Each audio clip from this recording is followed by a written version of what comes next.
They're fighting a war here and they're losing.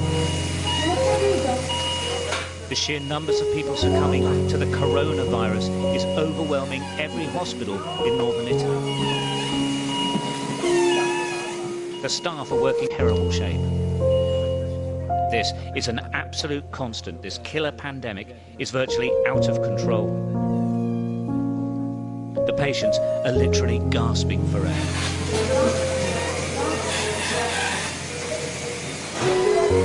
The plastic bubbles the staff struggle to communicate through attempt to equalize the air pressure in the lungs.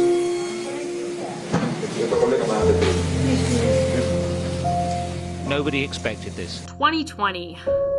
Unbelievable. It was a year of incredible chaos.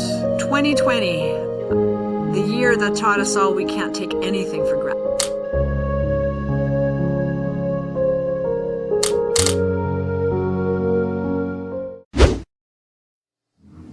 Assalamualaikum warahmatullahi wabarakatuh. Nama saya Ryan Fadila dengan NIM 32113131024. Halo semua. Perkenalkan, nama saya Walatina Putri Puspita Simoro dengan NIM 32131131013. Saya Alvin Pratama dengan NIM 321311035. Perkenalkan, nama saya Iqbal Faldo dengan NIM 3212431015. Assalamualaikum warahmatullahi wabarakatuh teman-teman. Halo semua, kami dari sini dari kelompok 2 dalam mata kuliah Psikologi Pendidikan, dan saya sendiri Ryan Fadila akan membahas sesuatu tentang permasalahan yang ada di pembelajaran daring.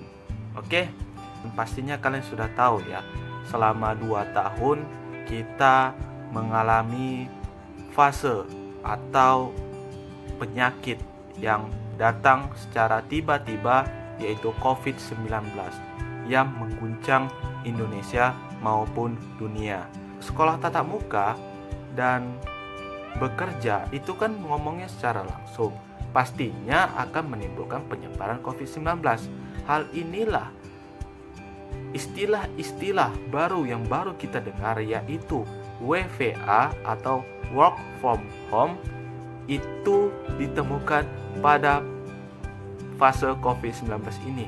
Dan juga ada namanya istilah PJJ, yaitu pembelajaran jarak jauh dalam istilah pendidikan, untuk bisa mengatasi agar tidak berlarut-larut dalam liburnya panjang masa COVID-19. Di rumah pun kita harus belajar, maka ditemukanlah inovasi yaitu PJJ teman-teman, pembelajaran jarak jauh. Permasalahan terkait psikologi atau psikologi dan lain sebagainya itu membuat permasalahan baru, dan kita harus membuat solusinya sebagai mahasiswa.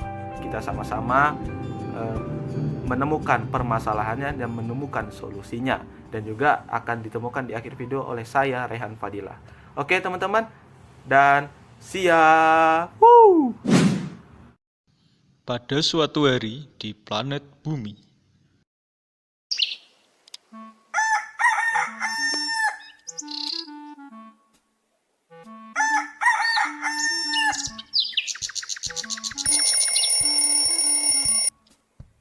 a few moments later. Tidur nyenyak. Ada berita apa lagi nih? Laptop semalaman belum dimatikan lagi. Ayo, yang belum absen segera absen. Nah, ini ada Prana. Ngapain aja dari tadi kok nggak muncul-muncul? Sudah bapak tungguin dari tadi. Ini sudah telat 2 jam loh.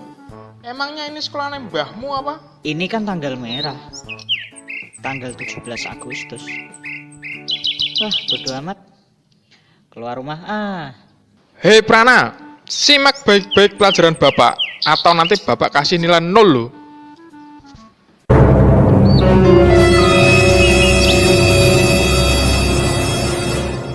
Lah, ngapain Pak Dika ngajar di tanggal merah kayak gini? Ini kan hari kemerdekaan. Boleh dong saya merdeka sebentar dari daring online. Iya ya. Duh, lupa. Lah terus ngapain saya bela-belain sampai manjat pohon supaya dapat sinyal internet?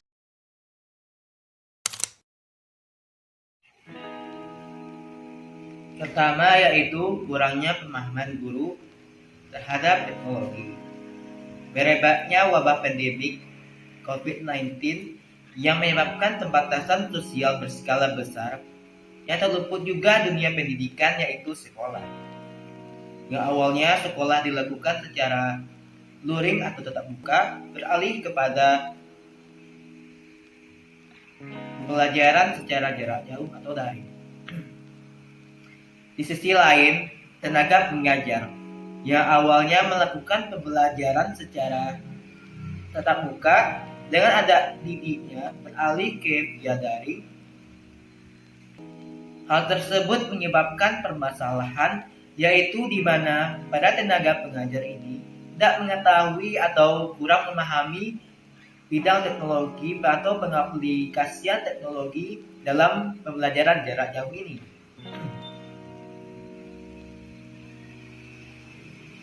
Sehingga penyampaian materi kepada anak didiknya tidak tersampaikan secara baik, yang mana anak didiknya tersebut kurang mengerti, bahkan tidak mengerti sama sekalipun apa yang dijabarkan atau disampaikan oleh gurunya kepada mereka.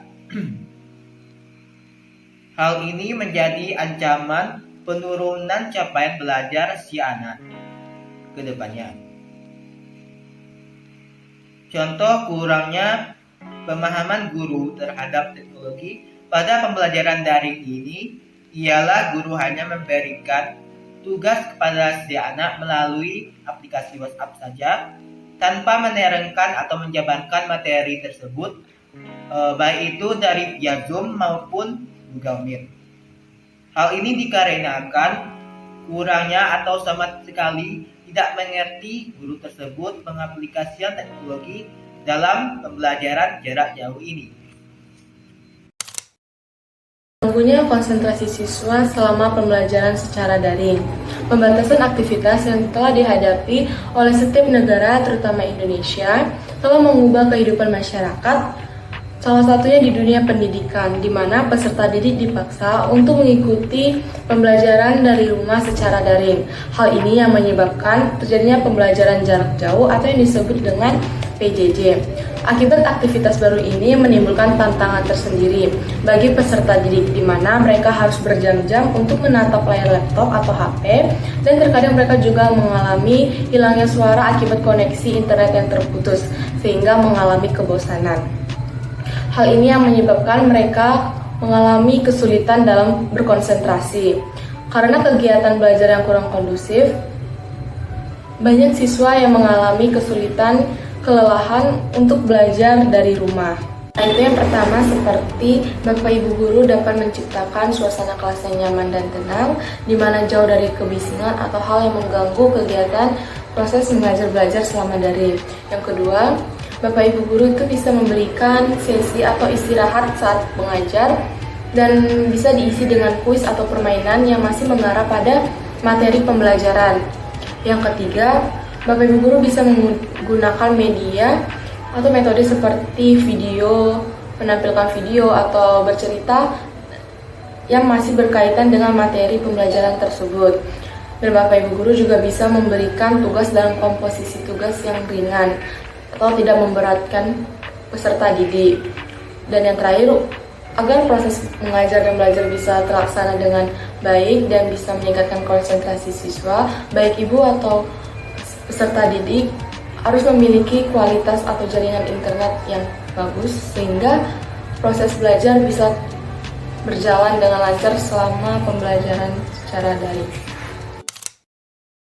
Metode pembelajaran yang terlalu banyak ataupun terlalu berfokus kepada tugas. Nah, seperti yang kita ketahui, pandemi COVID-19 ini mengubah tatanan pendidikan, di mana yang sebelumnya menjadi dari tatap muka berubah menjadi daring. Nah, apa konsekuensinya? Nah, konsekuensinya di mana tugas ini siswa mengerjakan tugas itu lebih banyak di rumah. Makanya siswa merasa tugas yang diberikan oleh guru itu terlalu banyak saat daring. Nah, seperti kita ketahui juga bahwasanya saat pembelajaran tatap muka, tugas sekolah itu dibagi menjadi dua. Yang pertama, tugas yang dikerjakan saat di kelas, dan yang kedua yaitu tugas yang diberikan dan akan dikerjakan di rumah ataupun disebut pekerjaan rumah. Nah, dengan keadaan pandemi sekarang, kedua tugas tersebut akan bersatu dan berbaur, di mana siswa akan mengerjakan tugas tersebut secara bersamaan dan dalam waktu yang berdekatan pula. Makanya di sini siswa merasa jenuh dan juga merasa bahwa tugas yang diberikan guru itu terlalu banyak. Dalam permasalahan ini ada beberapa solusi. Yang pertama, manfaatkan platform kuis gratis di internet untuk mengasah kemampuan siswa dan sekaligus menghilangkan kebosanan selama daring. Ada beberapa platform kuis gratis yang bisa dicoba oleh guru. Yang pertama ada Kahoot, dan kedua ada Quizizz, dan lain-lain sebagainya. Yang kedua, saat proses pembelajaran, guru bisa mengimbangi materi yang diberikan dengan pemberian video terkait materi yang sedang diajarkan dengan cara mengirimkan video tersebut ke grup kelas, kemudian siswa menonton video tersebut agar bisa lebih memahami materinya. Dan yang terakhir, sebelum hari H pembelajaran berlangsung, guru bisa berinisiatif dengan mengirimkan e-book ataupun modul terkait materi pembelajaran yang akan diajarkan kepada siswa agar bisa dibaca terlebih dahulu. Menjaga psikologi anak sangat penting selama pembelajaran daring. Mengapa? Karena perubahan transisi dari tatap muka di kelas menjadi main HP atau menggunakan teknologi pastinya berdampak psikologi anak. Yang seperti kita tahu ataupun kami wawancarai, peserta didik itu mengalami kecemasan, terus ketakutan, terus berbagai macam masalah psikologi lainnya yang berdampak pada diri seorang anak, dan juga kurangnya menyerap atau motivasi anak dalam pembelajaran. Itu menyangkut ke psikologi anak, teman-teman. Hal itulah mengapa psikologi anak menjadi sangat penting selama pembelajaran daring, teman-teman ya. Kami sudah mendapatkan solusinya, yaitu yang pertama adalah merancang pembelajaran yang menyenangkan bagi peserta didik. Menyenangkan itu seperti apa? Itu dilakukan adalah seorang guru ya.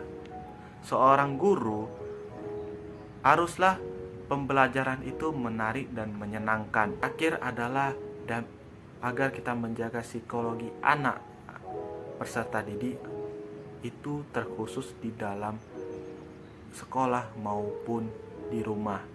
Di rumah kepada orang tua adalah memberikan atau memberi kesempatan peserta didik untuk bercerita. Apapun, bebas bercerita apa. Yang penting si anak itu mau bercerita yang panjang-panjang dan memberikan jawaban guru itu yang seindah mungkin dan memberikan hatinya nyaman. Apa keluh kesahnya di pembelajaran daring itu harus dari hati ke hati agar anak pun lebih enak berceritanya. Oke.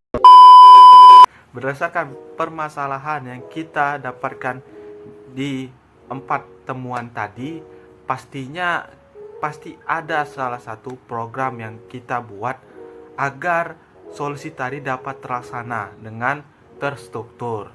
Oke, di bagian akhir video ini kami berempat akan memperkenalkan atau membahas program kami, yaitu Live Learning is Fun Everywhere. Oke, dari namanya udah menyenangkan bukan bagi siswa dan juga guru dalam pembelajaran daring ini, teman-teman. Oke, dalam berdasarkan temuan permasalahan yang kami dijumpai di lapangan, yaitu di SMA 5 Percuk Setuan, Live ini sangat cocok di dalam program yang kami susun, yang akan dibahas oleh teman-teman kami yang sebelumnya. Itu ada Lauren, ada Iqbal, ada juga Alvin. Oke, tanpa berlama-lama lagi, apa itu Live, apa itu Learning is Fun Everywhere, dan apa program live itu sebenarnya dan lantas bagaimana implementasinya bagi siswa dan juga guru. Oke, kita simak teman-temannya dan kita simak sampai akhir video. Learning is fine everywhere, yang bila diterjemahkan ke dalam bahasa Indonesia dapat diartikan yaitu belajar menyenangkan dimanapun itu. Sesuai dengan namanya, program ini menjanjikan kebebasan kepada siswa, bahwa belajar tak hanya berfokus di sekolah saja, tetapi juga di tempat-tempat lainnya. Apalagi situasi pandemi yang mendorong orang untuk tetap berada di rumah atau melarang orang-orang untuk berkerumunan, tak terkecuali seperti sekolah. Siswa harus belajar secara mandiri di tempat lain dengan dukungan platform yang ada seperti YouTube dan aplikasi bimbel online yang terkemuka yang terdapat di internet. Nah, apakah program live yang kami rancang ini hanya ditujukan kepada siswa saja? Tidak, guru pun bisa menjadi sasaran di dalamnya. Nah, seperti apa mekanismenya? Seperti yang kita ketahui, perkembangan zaman semakin canggih dan juga Indonesia saat ini sedang memasuki ataupun tengah menuju era Society 5.0 di mana teknologi sangat penting dalam proses kehidupan manusia, begitupun pula dengan pendidikan. Nah, dengan adanya realitas seperti itu, makanya guru harus bisa meningkatkan kompetensi dan melatih kemampuannya tak hanya dari segi pemahaman materi tetapi juga pemahaman teknologi. Di sini guru bisa bebas melatih kompetensi teknologinya itu dimanapun, di tempat seperti tempat kursus atau dimanapun juga, tanpa harus berpatokan kepada peraturan pemerintah, asalkan itu berada di jalur dia ingin meningkatkan kualitas kemampuan teknologinya. Nah, demikianlah program LIV yang kami rancang ini. Harapannya semangat dan motivasi belajar siswa tidak hilang selama masa pandemi sekarang ini yang membatasi pergerakan kita ke tempat umum. Sampai jumpa di video selanjutnya.